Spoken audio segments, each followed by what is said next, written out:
जोङो नैबे आथियाबारि रायबस्ति बे गसाइनिसा प्राइमारिनि सिङाव गोलैयो। बे गामियावहाय जोङो दिनै गासै 12टा फेमिलि BPFनि समावहाय BCDC मेम्बार बिथां चन्दन राय आरो BPFनि अर्गानाइजिं सेक्रेटारि सासे आरो बिदिनो माने सापर्टार गासै सोरबाया BCDC मेम्बारमोन बिथांमोनहा आरो सोरबाया माने प्राइमारिनि मेम्बारमोन बिथांमोनहा गासै 12टा न'खरा जोंनि UPPL दोलोआव जगदान जादों। दा गोजोननाय मोनदों।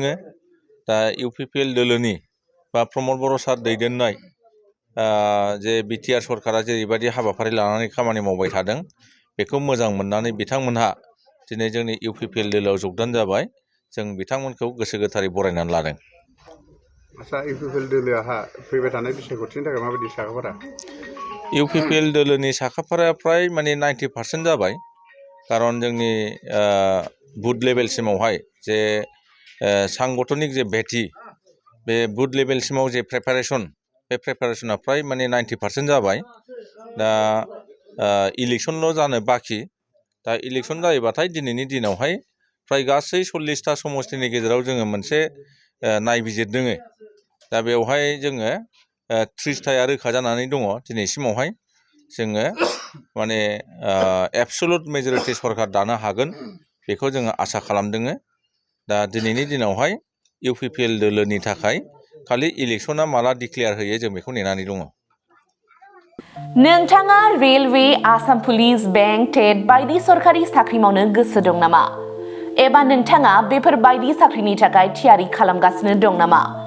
नोंथाङा railway, Assam police, banking, SSC, Assam direct recruitment, TET बायदिनि आनजादखौ खनले होदोंब्लाबो जाफुंसारनायखौ मोननो हायाखै नामा?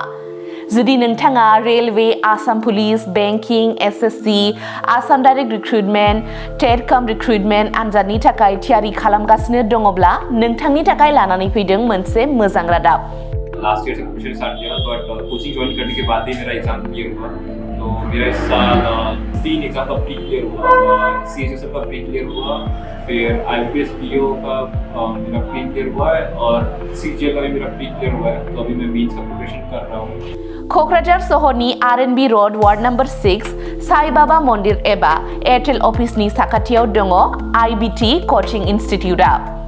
IBT कचिं इनस्टिट्यूटआव banking, SSC, railways, defence, TET आरो गुबुन सरकारि साख्रिफोरनि आनजादनि कचिं होनाय जायो आरो बेनि मुं थिसननाया दासान्दि सोलिगासिनो दङ। आं नाजानाय मेथ्सफोराव उइकफोर ओमफ्राय दा बाहायनायानो एसे साबसिन जाबाय आरो बाहाय CA क्लासबो जायो माने सामफ्राम कारेन्ट एफेयारफोर जानाय माबा मा जानाय जे मा जानाय बेखौ मोनगोन ओमफ्राय रिजनिंफोर इंग्लिश क्लास जाजोबो गासिबो।